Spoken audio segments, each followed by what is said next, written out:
Yashoda, welcome to Pallavi TV. ఈ రోజు మనం వచ్చాం దేవాలయంలో భాగంగా తెలంగాణలోని ఒక స్వయంభూ ఆలయానికి. ఈ ఆలయానికి వేల ఏళ్ల చరిత్ర ఉంది. ఈ ఆలయాన్ని దక్షిణ కాశీగా కూడా పిలుస్తారు. కేవలం హైదరాబాద్ నుంచి 70 నుంచి 80 కిలోమీటర్ల దూరంలో ఆలేరు మండలంలో యాదాద్రి భువనగిరి జిల్లాలో ఉంది సోమేశ్వర ఆలయం. కొలనుపాక గ్రామంలో సోమేశ్వర ఆలయాన్ని దర్శించుకోవటానికి ఈ రోజు మీకు చూపించడానికి నేను వచ్చాను. ఈ ఆలయంలో ఉన్న స్వయంభూ సోమేశ్వరుణ్ణి, అలాగే అమ్మవారిని, మిగతా ఉపాలయాలన్నీ ఈ రోజు చూద్దాం రండి.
రెండు వేల ఏళ్ల చరిత్ర ఉన్న ఈ ఆలయంలోని సోమేశ్వరుని దర్శించుకోవటం సర్వపాప హరణంగా చెప్తారు.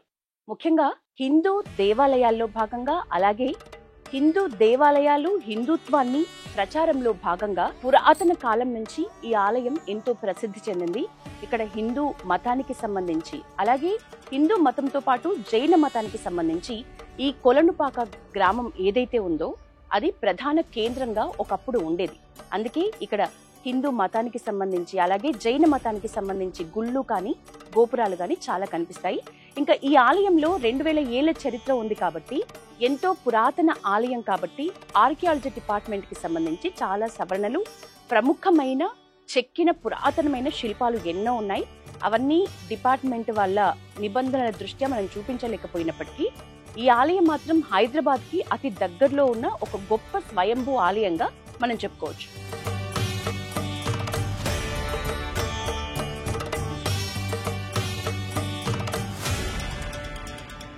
వీరశైవులకు పవిత్ర క్షేత్రం ఈ కొలనుపాక క్షేత్రం. ఈ ఆలయంలోని ప్రతి శిల్ప కళా వైభవం కూడా మనకి కాకతీయుల కాలం నాటి కట్టడాల్ని, ఆనాటి 1000 స్తంభాల గుడి, రామప్ప గుడి ఎలా అయితే ఉన్నాయో సేమ్ అదే రీతిలో కళాకృతులన్నీ మనకు అదే రీతిలో కనిపిస్తాయి. అంతే ఏళ్ల ఘన చరిత్ర కలిగి ఉంటాయి. అందులో భాగంగానే ఇప్పుడు నా వెనకాల ఉన్న రాతి ధ్వజస్తంభాన్ని కూడా మనం చూడొచ్చు. ఈ ధ్వజస్తంభానికి కూడా 1000 ఏళ్ల చరిత్ర ఉంది. అంతేకాదు ఈ ఆలయంలోకి ఎంటర్ అవ్వగానే ప్రధాన ద్వారానికి, ఆలయం లోపల ప్రాంగణంలోని ప్రధాన ద్వారానికి ఎదురుగా నందీశ్వరుడు కొలువై ఉన్నాడు. నందీశ్వరుని కూడా ఇప్పుడు మనం ఇక్కడ చూడొచ్చు. ఎంతో అందంగా చక్కగా నందీశ్వరుడు, మొదట నందీశ్వరునికి దర్శించుకుని ఆ తర్వాత సోమేశ్వరుని దర్శించుకుని తరించడానికి భక్తులు లోపలికి వెళ్తూ ఉంటారు.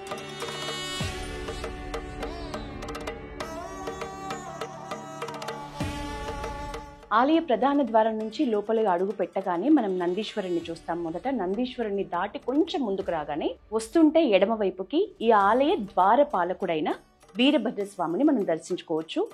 ఈ సోమేశ్వర క్షేత్రానికి ద్వారపాలకుడిగా ఈ వీరభద్రస్వామి ఉన్నారు. వీరభద్రస్వామికి ప్రత్యేకంగా ఒక ఆలయాన్ని ఏర్పాటు చేశారు. ఆ ప్రత్యేకమైన ఆలయాన్ని ఇప్పుడు మనం చూడొచ్చు. అంతేకాదు కాకతీయుల కళా వైభవం ఈ ఆలయం చుట్టూ ఎక్కడ చూసినా కనిపిస్తుంది. అంతే స్థాయిలో పచ్చదనం కూడా వెళ్లి విరుస్తుందని చెప్పొచ్చు. ముఖ్యంగా కొలనుపాక క్షేత్రం పచ్చని ప్రకృతి ఒడిలో ఉంది. చుట్టూ పెద్ద పెద్ద చెట్లు, ఆ చెట్ల గాలులు, ఎంతో ప్రశాంతమైన వాతావరణం. నిజంగా కొలనుపాక మెయిన్ పంచపీఠాల్లో మొదటిది. ఈ ఘనత, ఈ గొప్ప ఎవ్వరికీ నిజానికి తెలంగాణలోని చాలా మంది భక్తులకు తెలియదని చెప్పొచ్చు. పంచపీఠాల్లో మొదటిదే ఈ సోమేశ్వర లింగం అని చెప్పొచ్చు. సో ఈ సోమేశ్వర లింగాన్ని మనం దర్శించుకుని తరిద్దాం.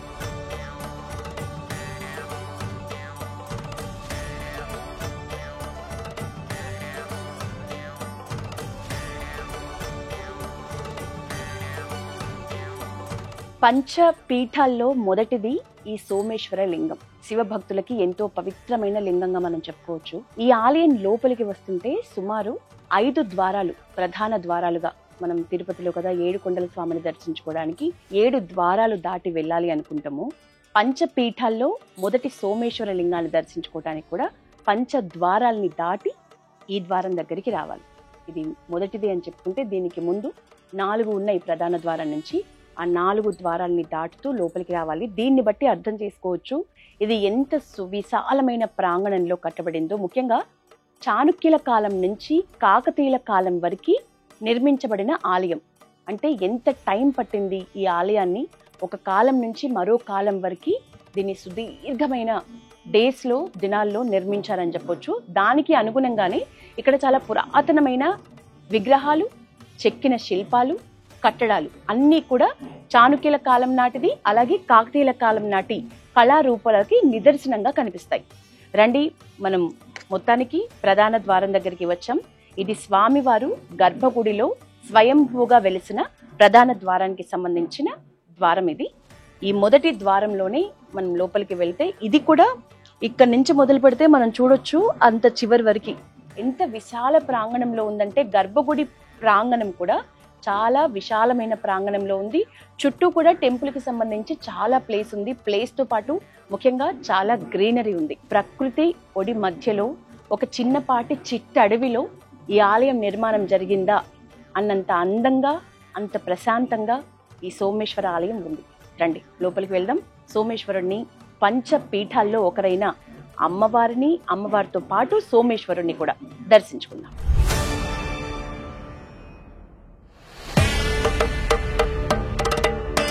వీరశైవ మతానికి మూల స్థానంగా ఈ సోమేశ్వర ఆలయాన్ని చెప్పొచ్చు. కొలనుపాకలోని ఈ స్వయంభూ ఆలయం ద్వారపాలకుడు ఎప్పుడైనా వీరభద్రస్వామియే ఉంటారు. దాదాపుగా మనకు తెలిసినంత వరకు శివ ఆలయాల్లో వీరభద్రస్వామి ద్వారపాలకుడుగా ఉంటారు. ఈ సోమేశ్వర స్వయంభూ ఆలయంలో వీరభద్రస్వామితో పాటుగా మనకిక్కడ కాలభైరవునికి కూడా ఒక ప్రత్యేక ఉపాలయాన్ని చూడొచ్చు. ఈ సోమేశ్వర స్వయంభూ ఆలయంలో చాలా ఉపాలయాలు ఉన్నాయి. అమ్మవారు కూడా చండికాంబ సహితగా ఇక్కడ సోమేశ్వరుడు కొలువై ఉన్నారు. ఇక్కడ అమ్మవారిని, పార్వతీ అమ్మవారిని మనం చండికాంబగా దర్శించుకోవాలి. సో నెక్స్ట్ అమ్మవారి దగ్గరికి కూడా వెళ్దాం.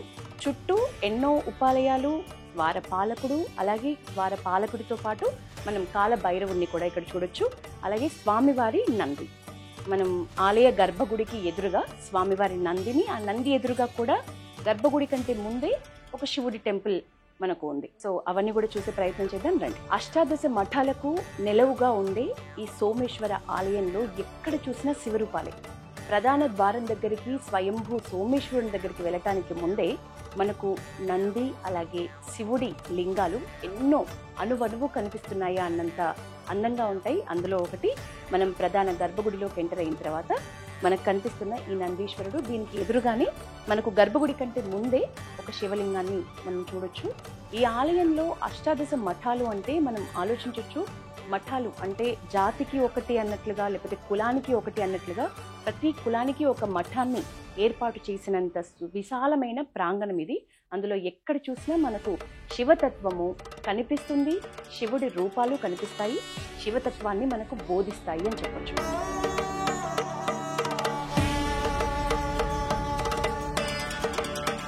కొలనుపాకలోని స్వయంభూ సోమేశ్వరుని దర్శించుకోవడానికి వచ్చిన భక్తులు మనతో ఉన్నారు. మేడం, మీ పేరు? రాజ్యలక్ష్మి. రాజ్యలక్ష్మి. ఎన్ని ఏళ్లుగా పరిచయం ఈ ఆలయం మీకు? చాలా రోజుల నుంచి పరిచయం. ఎట్లా అనిపిస్తుంది? ముఖ్యంగా స్వయంభూ ఆలయం కదా, ఏమేమి ఉపాలయాలు ఉన్నాయి ఇక్కడ? ఎవరెవరిని దర్శించుకున్నారు ఈరోజు? చండికా అమ్మవారు, శివుడు, మల్లికార్జున స్వామి. ముఖ్యంగా ఎన్నో ఆలయాలు మనం చూస్తూ ఉంటాం రెగ్యులర్గా. ఈ ఆలయం ప్రత్యేకత, ఒక స్పెషాలిటీ అంటే ఏం చెప్తారు రాజ్యలక్ష్మి గారు? మీరు చెప్పండి. దక్షిణ కాశీగా పేరు పొందింది. ఇక్కడికి వచ్చే భక్తులు ఎక్కువ శాతం కర్ణాటక నుంచి వస్తారు. కర్ణాటక రాష్ట్రం వాళ్ళకి చాలా పెద్ద టెంపుల్ ఇది. కాశీ విశ్వేశ్వర స్వామి తర్వాత ఇదే సోమేశ్వర స్వామి అని ఉంటుంది. సో అందుకే దక్షిణ కాశీగా భావిస్తాం. అంటే మీరు అన్నారు కదా కర్ణాటక నుంచి కూడా వస్తున్నారు అని. కర్ణాటక నుంచి ఎక్కువ భక్తులు. బయట కర్ణాటక సత్రాలు కూడా ఉంటాయి. కన్నడ భక్తుల కోసం సత్రాలు. అంటే కన్నడ భక్తులు ఇక్కడికి వచ్చి వారు సత్రాలను ఏర్పాటు చేసుకున్నారంటే అంటే వాళ్ళు ఎంత రెగ్యులర్గా కర్ణాటక నుంచి ఈ సోమేశ్వరుని, దక్షిణ కాశీగా పిలువబడుతున్న ఈ సోమేశ్వర ఆలయాన్ని దర్శించుకోవడానికి వస్తున్నారో మనం అర్థం చేసుకోవచ్చు. మీకేం నచ్చుతుంది స్పెషాలిటీ అంటే ఈ ఆలయానికి సంబంధించి ఏం చెప్తారు? శిథిలావస్థకు వచ్చింది, కానీ ఇప్పుడు చాలా మంచిగా మెయింటైన్ చేస్తున్నారు. చాలా బాగుంది. సుమారు ఎన్ని సంవత్సరాలుగా వస్తున్నారు మీరు? 20 years నుంచి వస్తున్నారా? ఎట్లా డెవలప్మెంట్ మంచి జరుగుతుంది అనిపిస్తుందా? మంచిగా ఉంది. ఏ పండుగల టైంలో ఎక్కువ రష్ ఉంటారు ఇక్కడ? శివరాత్రి. మీరు ఇక్కడికే వస్తారా శివరాత్రికి? ఓకే. మీ ఇంటి దేవుడా లేకపోతే ఎట్లా? ఓకే. అది మొత్తానికైతే శివరాత్రి ఇక్కడ అత్యంత ఘనంగా జరిగే పండుగల్లో ఒకటి శివరాత్రిగా, అంటే శివుడి టెంపుల్, అందులో కూడా దక్షిణ కాశీ స్వయంభూ ఆలయం కాబట్టి శివరాత్రి చాలా ఘనంగా ఇక్కడ జరుగుతుంది అని భక్తులు చెప్తున్నారు. శివ భక్తులకి పవిత్ర క్షేత్రం, పవిత్రమైన దేవుడు ఈ కొలనుపాకలోని స్వయంభూ సోమేశ్వరుడు. ఈ సోమేశ్వరుని దర్శించుకుంటే ఖచ్చితంగా ఆరోగ్యం అలాగే మహాశాంతి లభిస్తుందని భక్తులు నమ్ముతారు. అందుకే ఈ ప్రశాంత వాతావరణంలో నిలవై ఉన్న, కొలువై ఉన్న ఈ సోమేశ్వరుణ్ణి చండికా అమ్మవారితో సమేతంగా దర్శించుకోవటానికి తండోపతండాలుగా పక్క రాష్ట్రాల నుంచి కూడా భక్తులు నిత్యం వస్తూ ఉంటారు. అందులో కార్తీక పౌర్ణమి అలాగే శివరాత్రి ఈ 2 రోజులు మట్టుకు ఇక్కడ మాత్రం నిజంగా ఒక పెద్ద పండుగ వాతావరణం నెలకొంటుంది. వేల సంఖ్యలో భక్తులందరూ ఈ క్షేత్రానికి వస్తారు. ఇక్కడున్న సోమేశ్వరుణ్ణి, చండికా అమ్మవారిని దర్శించుకుంటారు. వీరశైవులకి, హిందూ మతానికి, అందులో ముఖ్యంగా శివ భక్తులకి పుట్టినిల్లు లాంటిది ఈ సోమేశ్వర క్షేత్రం, ఈ సోమేశ్వరుని లింగం. తప్పకుండా భక్తులందరూ ఇక్కడికి వస్తే తమకు ఆరోగ్యం లభిస్తుందని, మహాశాంతి ప్రసాదిస్తాడు ఈ స్వామి అని నమ్ముతారు. ఆ ప్రధాన గర్భగుడి ముందు మనం ఉన్నాం. లోపల సోమేశ్వరుని కూడా దర్శించుకున్నాం. రండి.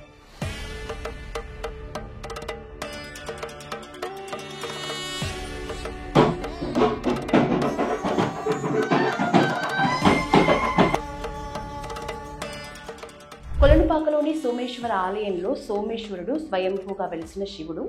ఆ శివుడికి కుడివైపునే అమ్మవారు ఉన్నారు. శివుని అర్ధాంగి అయిన అమ్మవారు ఇక్కడ చండీశ్వరి దేవిగా పూజలు అందుకుంటున్నారు. ఈ ఆలయంలో ఈ చండీశ్వరి దేవి సమేతంగా సోమేశ్వరుడు కొలువై ఉన్నాడు అని చెప్పుకోవచ్చు. సోమేశ్వరుడు స్వయంభూ ఆలయం. ఈ ఆలయంలో మనం అమ్మవారిని ఇలా దర్శించుకోవచ్చు. నిండు పసుపు వదనంతో, కల్లారా మంచి నిండు చూపుతో అమ్మవారు ఇక్కడ కొలువై ఉన్నారు. ఈ అమ్మవారికి కూడా కార్తీక పౌర్ణమికి అలాగే మహాశివరాత్రి రోజు జనం తండోపతండాలుగా వచ్చి అమ్మవారిని కూడా దర్శించుకొని అమ్మవారికి మొక్కులు చెల్లించుకొని వెళ్తూ ఉంటారు. ముఖ్యంగా ఈ చండికేశ్వరి అమ్మవారికే పిల్లలు పుట్టాలి అనుకునే భక్తులు, పెళ్లి కావాలి అనుకునే భక్తులందరూ కూడా ముడుపులు కట్టి ఈ చండీశ్వరి ఆలయం ఏదైతే ఉపాలయంగా సపరేట్గా పక్కన ఉందో, చండీశ్వరి ఆలయం ముందు మొత్తం పైన అంతా కూడా మనం ముడుపుల్ని చూస్తాం. ఆ ముడుపులు కూడా ఒకసారి చూసే ప్రయత్నం చేద్దాం. పదండి.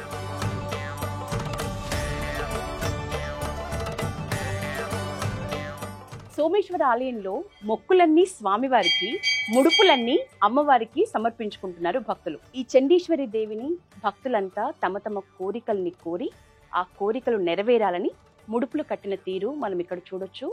ఈ చండీశ్వరి దేవి ఉపాలయం ఏదైతే ఉందో అదంతా కూడా ఆ ప్రాంగణం పైన మొత్తం ముడుపులతో నిండిపోయి ఉంది. భక్తులు పిల్లలు పుట్టాలని కోరుకునే వాళ్ళు, పెళ్లి కావాలని కోరుకునే వాళ్ళు, అన్ని రకాల కోరికకు ఒక ముడుపు చొప్పున ఇక్కడ కట్టుకుని అమ్మవారిని వేడుకొని తిరిగి ఆ కోరికలు నెరవేరిన తర్వాత కూడా వచ్చి స్వామి అమ్మవార్లను దర్శించుకుని వెళ్తున్నారు భక్తులు. ఈ సోమేశ్వర లింగానికి సంబంధించి కూడా ఒక నానుడి ప్రజాదరణలో ఉంది. అదేంటంటే, ఈ సోమేశ్వర లింగం ఒక్కదాన్ని దర్శించుకుంటే మనం 101 లింగాలు, 1001 లింగాలు, 1,00,00,000 లింగాలను దర్శించుకున్నంత భాగ్యం, పుణ్యం, మనశ్శాంతి మనకు కలుగుతుంది అని కూడా ప్రగాఢంగా భక్తులు నమ్ముతారు. ఈ ఒక్క ఆలయంలోని సహస్రలింగాన్ని దర్శించుకుంటే 1000 లింగాలను 101 కోటున్నొక్క లింగాల్ని దర్శించుకున్న అనుభూతి, అదే ప్రతిఫలం మనకు దక్కుతుందని భక్తులు నమ్ముతారు. అందుకని ఈ కొలనుపాక స్వయంభూ ఆలయానికి వచ్చిన భక్తులందరూ తప్పకుండా అమ్మవారితో పాటు ఈ సహస్రలింగాన్ని కూడా దర్శించుకుని, మేము మొత్తం భారతదేశ వ్యాప్తంగా ఉన్న అన్ని లింగాలను దర్శించుకున్న అనుభూతితో, అదే ఆత్మానందంతో ఇక్కడి నుంచి భక్తులు వెళ్తారు అనటంలో ఎలాంటి సందేహం లేదు.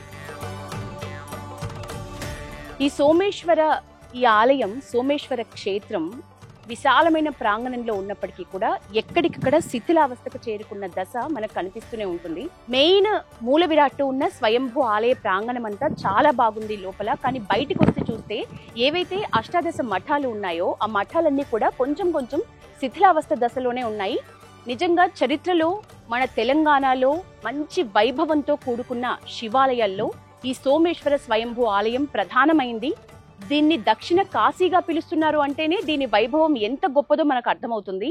ఇంత గొప్ప చరిత్ర ఉన్న ఈ సోమేశ్వర స్వయంభూ ఆలయాన్ని మాత్రం పునరుద్ధరించాల్సిన అవసరం ఎంతైనా ఉంది అని మనకి ఇక్కడ శిథిలావస్థలో ఉన్న కొన్ని కట్టడాలని చూస్తే అర్థమవుతుంది. అందులో మచ్చుతునికగా నా ముందు ఉన్న ఇది ప్లస్ స్వయంభూ దాని టెంపుల్కి ఎదురుగా ఉన్న ఇది, తర్వాత మీకు కళ్యాణ్ కెమెరామెన్ చూపిస్తారు. ఇటు వెనకాల కూడా ఒక పెద్ద మఠం, అష్టాదశ మఠాలు అన్నాం కదా, అట్లాంటి మఠాలు జాతికి ఒక మఠం చొప్పున లేకపోతే కులానికి ఒక మఠం చొప్పున ఈ ఆలయంలో ఏర్పడ్డాయి. కానీ అవన్నీ కూడా శిథిలావస్థకు చేరుకున్న పరిస్థితిలోనే కనిపిస్తున్నాయి. ఏదేమైనప్పటికీ కూడా ఖచ్చితంగా పునరుద్ధరించాల్సిన, అత్యంత తక్కువ కాలంలోనే పునరుద్ధరించబడి పూర్వ వైభవాన్ని తీసుకురావాల్సిన ఆలయాల్లో ఈ సోమేశ్వర ఆలయం ప్రధానంగా మనం చెప్పొచ్చు.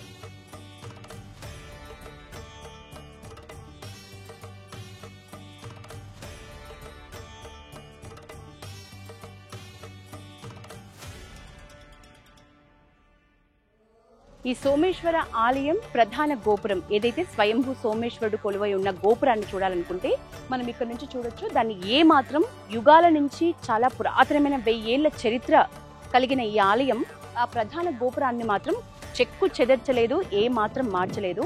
ఎట్లా ఉందో అట్లనే ఉంది. కేవలం అప్పుడప్పుడు దానికి ఆ రంగు వేయటం తప్పించి ఇంకా మిగతా ఎట్లాంటి చర్యలు తీసుకోలేదు. అది అంతే స్వయంభూగా, స్వామి లోపల ఎంత స్వయంభూగా ఉన్నారో, ఎన్నేళ్ల చరిత్ర కలిగి ఉన్నారో ఆ గోపురానికి కూడా అంతే చరిత్ర ఉందని చెప్పొచ్చు. పక్కనే ఇంకో చిన్న గోపురం కనిపిస్తుంది కదా, అది చండీశ్వరి దేవి ఆలయం. సో అమ్మవారు అలాగే స్వామివారు ఇద్దరికి సంబంధించిన ప్రధాన గర్భగుడి గోపురాలని చూడాలనుకుంటే ఇప్పుడు ఇక్కడ నుంచి మనం డీటెయిల్ గా క్లియర్ గా చూడొచ్చు.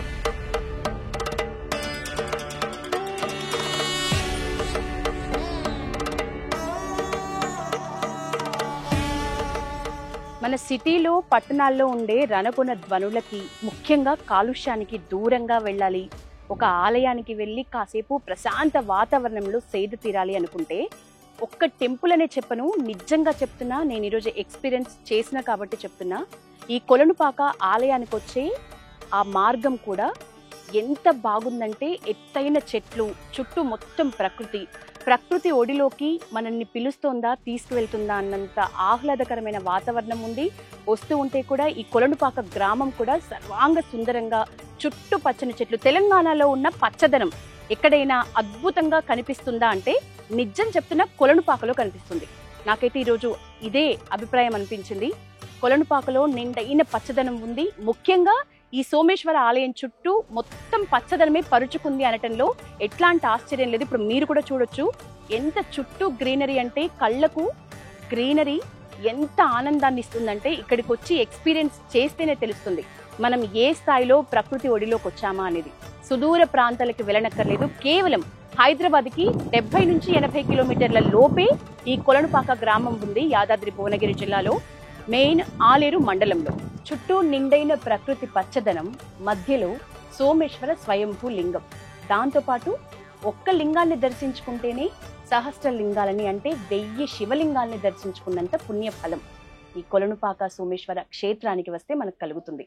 అన్నింటికంటే ముఖ్యంగా ఒక ప్రకృతి ఒడిలో, ప్రశాంతమైన వాతావరణంలో ఈ స్వామివారిని దర్శించుకుంటే నిజంగా అందుకేనేమో భక్తులందరూ ఈ ఆలయం మంచి ఆరోగ్యానికి, అలాగే మహా ప్రశాంతతకి నెలవుగా, కొలువుగా కొలుస్తూ ఉన్నారు ఈ స్వయంభూ క్షేత్రాన్ని.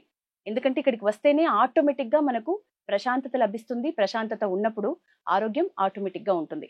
సో తప్పకుండా భక్తులందరూ ఈ స్వయంభూ క్షేత్రానికి వచ్చి కాసేపు ఈ ప్రకృతి ఒడిలో సేద తీరాలని మనస్ఫూర్తిగా కోరుకుంటూ, ఇది ఇవాల్టి పల్లవి టీవీ ప్రేక్షకుల కోసం ఒక దేవాలయం. కెమెరామెన్ కళ్యాణ్ రూపాల్తో కలిసి యశోద, పల్లవి టీవీ.